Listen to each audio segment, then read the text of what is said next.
stop spinning? And what if we're just flat? And what if Jesus? All right. We are back here at Song of the Day, coming to you from the Rock Cave. I'm your host, Mark Scarce. It's Wednesday, Wanderlust Wednesday in the cave. We got some guests here. Don't forget, the camera's right here. Yeah. Who we got here today? I think we recognize one of you. Who we got here? Bring it on. We got. I'm back again, Paul Chabot. Sorry, guys, but here I am once again. Yeah, and who'd you bring along? A good friend of mine. This is Greg McKinnon. Greg, welcome to sir. the cave. Thank you very much. I'm honored and pleased to be in the hallowed halls of the Rock Cave. First time in the cave. It's bigger than it looks on TV, right? I know I'm a little nervous, but you guys will be gentle, I'm sure. That's right, for sure. A bit of a museum in here. Huh? Yes, right. So we're having some fun catching up, and as I understand it, you've got something to say today. So Paul says, Mark, you got to get him on here. We're going to do a Wanderlust Wednesday. We've got 2 bands for you. So that's what we're doing. We're doing 2 bands. We're going to divide up the episode into 2 parts. Likely to be a Wanderlust Wednesday and a Wanderlust Thursday. What? Never been done before. Oh my Mind blowing. Gosh. Thirsty Thursdays, What is Wanderlust happening? Thursday. What is going on? So, this is a topic, by the way, people, I had to come up to speed on because they're like, this is what we're doing. And I was like, I have never heard of either of these bands. So, I cannot pretend to be the expert on this, but I did do a lot of listening. So, without further ado, tell us the first band we're here to talk about. All right, so the first band, and before you even introduce them, let me say, if you are someone who likes grunge, if you think In Utero by Nirvana was the best album of all time, if you like Hole, I think you will like this band, which is newer, Mannequin Pussy. Absolutely fantastic band. Tall boy here and I saw them together, fall 2024, a few months? I think so, yeah. Almost a year ago? It feels like yesterday. Yeah, so I've seen them a couple times. Paul and I saw them together about a year ago almost. Great band. I would put them in the grunge genre, maybe punk/grunge. Paul, what would you call them? Well, I think you thought I was sort of, or maybe this is with another band we were going to talk about later, but when I talk about college kind of bands, you're like, well, you're not giving them enough credit a little bit, but I think that still, this is a college crowd kind of a band, typically. You're not. I mean, you're kind of an advanced music listener like us. That's why you're here in the cave. So, Well, I mean, would but you blush. it be fair to say is what we would call it back in the day garage rock? Yeah, I think it's garage rock on steroids. I mean, I think this is a band that, and we can get into it a little bit more detail in a second, but it's a band that started out as kind of like a punk band. Yeah. It's sort of become more melodic, sticking with the punk roots. What's become more melodic as it's gone through different albums. So I kind of think of them as grunge now. Yeah. It's got the sort of intensity and the in-your-faceness of punk, but with a little bit more melody to it. I think the best way to describe it, and I was talking about this before we clicked play on the camera here a second ago. I first saw them at a festival in Atlanta in 2022. And interesting thing, so I was standing waiting for the show to start, and I was standing a little ways back, maybe 50 yards from the stage or something, because I'm, at my age, I think probably all of us, we're sort of mosh pit adjacent at this point in our lives, rather than right in the mosh pit. So I'm back a little ways, and there's a couple next to me, a guy about my age, probably could be younger, quite honestly, but, a father figure, so to speak, and then a 20-something girl with him. And listen, sort of hearing snippets of the conversation, it was pretty obvious it was, the father and the daughter, or the weirdest couple I've ever seen in my life. But probably a father and the daughter sort of brought the dad along to the festival, say, I think you'll like these bands, kind of thing. So I thought it was pretty cool. Band comes on, Mannequin Pussy starts to play, crowd goes nuts, the mosh pit opens up, people are crowd surfing the whole bit. Great show. Show ends, thank you very much, we love you, blah, blah, blah. They go off the stage. Crowd starts to disperse, and I can hear the daughter say to the dad, so, what'd you think of them? And there's kind of like this pause. And he says, well, pause, they were loud, fast, and hard. And I think that's what they were going for, so pretty good. And that pretty much, I think, describes the band in a lot of ways, loud, fast, and hard. But, and I think I'll hand this over to Paul in a second, I think the leader and the front woman and the founder of the band, someone named Missy DeBeese, it's not just loud, fast, and hard, because she really knows how to put together a song. Like, she knows how to put a hook into a song. I can see in sort of 15 years, she could, if she wanted to be, she could be one of those bazillionaire producers and songwriters of pop songs if she wants. She knows how to put a song together. So she's fast, loud, and hard, but the songs have melodic components sort of interspersed throughout or from song to song. So there's a lot going on in a Mannequin Pussy song or a Mannequin Pussy album. Okay? It's not just in your face.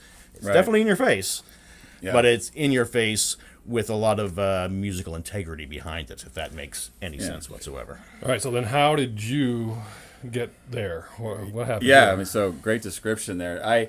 I was introduced, fortunately, when you gave me a call and said, hey, you want to go to a show? Greg calls me every now and then. He goes to these shows of bands that No one's ever heard of a before. lot. Right. And he loves to go to shows with sometimes there's just a few hundred people there. And we ended up seeing them, if anybody's familiar with Toad's Place in New Haven, probably, what do you figure, 1,000 people maybe? Something like that? Somewhere around there. So not a huge crowd, unlike the Metallicas and that kind of stuff sometimes we talk about here, right? And such a great crowd, but I never heard of the band. I listened to a little bit. I was still sort of on the fence, but I'm like, hey, it'll be a good time. You know, me and Greg go hang out. The show was amazing. Absolutely in your face, like you talk about. It has the mosh pit, and I'm trying to see, maybe I gave Mark a video. Maybe we can put a little bit in here while we're talking, but the mosh pit scene, again, the college craziness, it's awesome. But her voice is amazing. And this is pretty much a all-women band, right? Except for one, the bassist is the only guy in the band. it's a a bassist who has a four-piece. penchant for just having his shirt unbuttoned all the time. Yeah, Yes. which is the same as me, except I got a T. I can't rip Right. the T-shirt off because of. Yeah. Mark said, "Don't rip your shirt off this time." Hey, Not whatever. again, not again. Party poop. But yeah, it's three female, one male bands, a four-piece.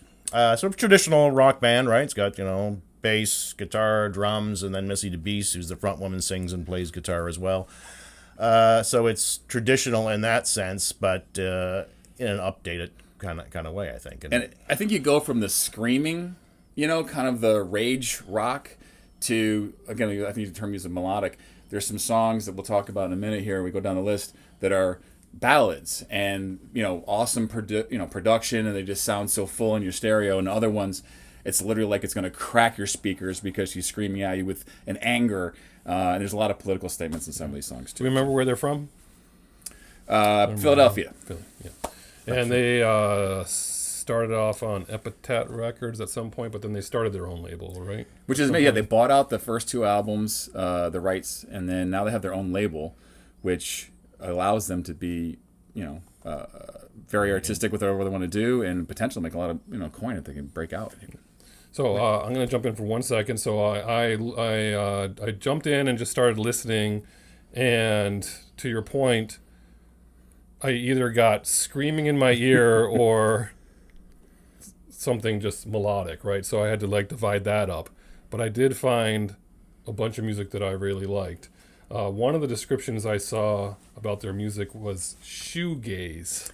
Yeah. I have never heard this word in my life. Yeah, you know what that one was? Because I remember saying know that. what too. I don't shoegaze think is. that applies to I me, think- to be honest. Wrong! Is Shoegaze that is someone on? Is it? Oh, you know what it is? Yeah, that's okay. it comes out of the UK. Shoegaze refers to, sort of started in the 90s. It's those bands that were guitar-oriented bands, but the guitars were very heavy on effects.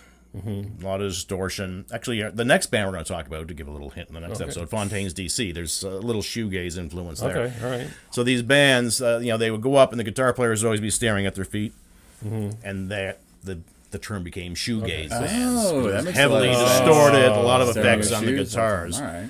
All right. So I don't know if that applies to Mannequin Pussy, Yeah. but I'm not good at putting people in exact genres and categories. So the singer, I love the singer, and I pulled up a particular video of them live, and I was watching her sing, and I was just like, she has this presence about her that I imagine would be really awesome live. Yep. And I said to myself, and I had to think about, everything for me was like, what does it remind me of? Which sounds terrible when you're like, hey, you're original. What do you remind me of? You remind me of this or that. But I'm just going there. I was like, that's Gina Gershon. From The actress Gina Gershon, you guys know who she is? I'm going to post a picture of her. Okay. With this mouth. Her mouth. When she sings on these songs, her mouth just is like, it's like Sinead O'Connor's. Like all of a sudden you're like, wow, she's got a big mouth, and that's why she can go from being melodic to screaming really loud, and have it be perfect. Interesting. It's great. No, she's great. I mean, and Missy DeBeast is a raging power goddess. The force. She's a rock star, and if you get a chance to see them live, I'd definitely go see it. I think you looked up, Paul. Aren't they playing Providence on September 13th. A couple more dates left in the current tour. Yeah, so it was Loud Bark was the song that they were playing in a studio. So if you pull up that video, I'll post it below. But that's the one that I was like, okay, I'm seeing what this is all about, because sometimes it's the live performance, even if it's in a studio, that you're kind of catching their vibe, and so that one's loud and punk in your face, but then those other songs are not. So Loud Bark starts a little soft. Yeah. And starts growing and growing. And when you're watching that one live, and that's actually the video that I sent you, it's amazing to see how everybody starts, again, moshing to this song, where originally it started off with just, oh, this is going to be a sweet ballad or something like that. So, and that's what I love about the band is it's there are there are hardcore bands out there that are just like in your face all the time. They can do that, but within a song or within an album, they sort of intersperse this kind of like softer, more melodic part that sort of descends into chaos all of a sudden, and the raging and screaming starts. So Loud Bark's a great. Yeah, because they're dipping into example like of Fugazi, and Did you just poke him in the eye? Fugazi. There you go. And Bad Religion, and then I couldn't figure out what I don't want to talk about just one song, but what Loud Bark was reminding me of. It took me all day today, and it's Sonic Youth, Bull in the Heather. Do you guys know that song? Don't know the song, but I can see the Sonic Youth Okay. Connection, yeah. So anyway, analogy. and being compared to Sonic Youth is not a bad thing. No, it's a good thing. So, but anyway, these guys, I love that a lot of bands are just pulling up 90s grunge and punk, and they're doing it, and they're young, and they're making it their own thing, and they're just, I think that's awesome. In 2025. In 2025. Right? Yeah. Yeah, right. Yeah. So your song of the day would be? Well, it's Loud Bark. Loud Bark. Yes, but I did like a lot of the other ones, but you sent me the ones that were the ones that also I liked, so you can tell me what Yeah, so, I guess mine is going to be I Don't Know You, which is actually probably more of the ballad than some of the other songs that are out there. I'm going to throw in a B side, if you will. You Say Yes is actually a song that they did with Destroy Boys, which is awesome. And every time I see posts about this song, people say, I can't believe this isn't a hit, this isn't more popular. Great lyrics, angry, societally kind of political statements in there. It's just such a great kick-ass song. I also recommend You Say Yes, which is by Mannequin Pussy and Destroy Boys. What do you got? If I had to pick one, I would say I would recommend Drunk 2, which is off their album Romantic. that was in Mayor of Eastham. Yes, in fact it was. Sure. And Drunk 2, that song is a great example of this idea of, they've got the melodic parts, they've got the in-your-face, raging, screaming parts.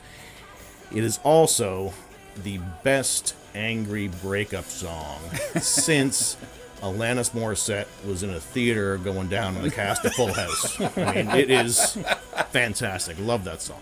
Yeah, great videos, too. Great videos. Being artsy people, they make some great videos.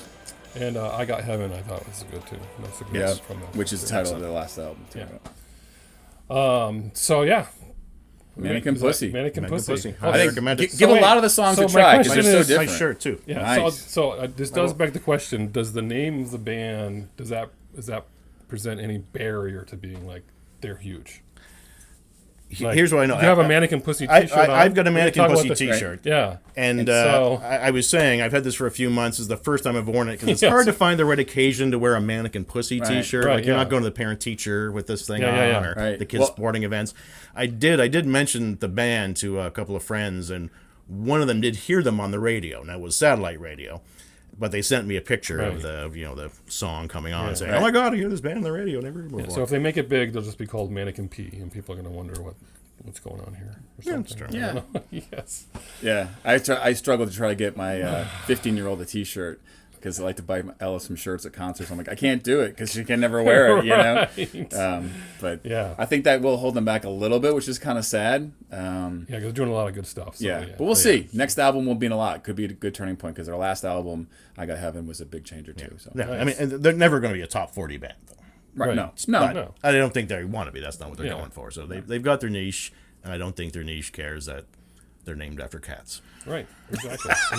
I mean, a mannequin of a cat. Yeah, it's like a stuffed cat. Yeah, I'm yeah. assuming that's what Yeah. they're going for. It's like if you go buy it, like if you need to sell clothes for cats, There you go. Yeah, and that's what you do. You have to have a mannequin of a cat in the window. Makes sense. the little tuxedo. That's Yeah. probably what the name's for. Yes, Gotcha. exactly right. I mean, the fact that the T-shirt has a picture of an angel with a ball gag in her Oh, mouth. well, yeah. You know, Yeah. I'm thinking they don't care if they're offensive. This brings up, a lot of things like Lords of Acid and My Life at the Thrill Cult and all kinds of things. So, Back to your roots. my roots. All right. All right. Right. What do you think? Episode 1 with you. It's one I just take. can't That's believe right. I'm here in the That's Rock right. Cave. All right, so Mannequin Pussy is your band today. Whatever you're doing today, I hope it involves music. It does involve Mannequin Pussy today. How do we take it out? We did? Yep, you ready? As usual. And as usual, We'll catch you on the flip side.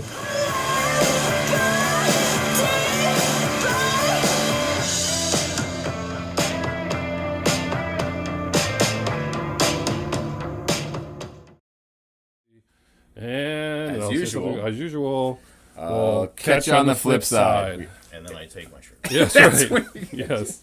Yes. And by the way, If you can be in this little because space. you find yourself looking at yourself, because I mean, look at you.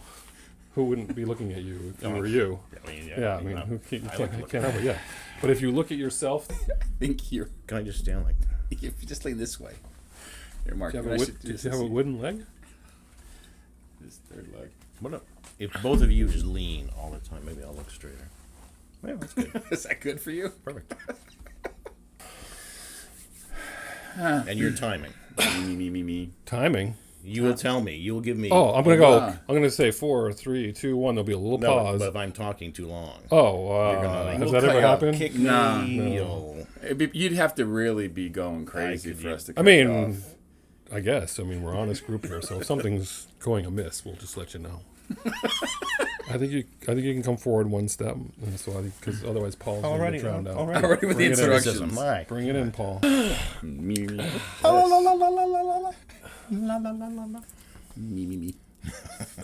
Look at this. Look at this turkey thing I got going on here. Well, look at these three guys. We used to be God. probably you decent sure looking there guys aren't 20 groupies? years ago. I'm positive there's no groupies on this show, man. I'm positive. All right, we ready, Should we people? do this? Yeah. It's hot in here. It's hot in here too. Fucking move. Well, your arms are so big. I gotta move. All right, Jesus. Look at you guys quoting Nelly already. It's all about music. Nelly from Take Little House on all the your Prairie? clothes. Nelly. Yes, she went on to a big music career. I gotta put the arm. Yeah, see, I'm not Short arms. I'm not good at this. Go back here like this. Like that.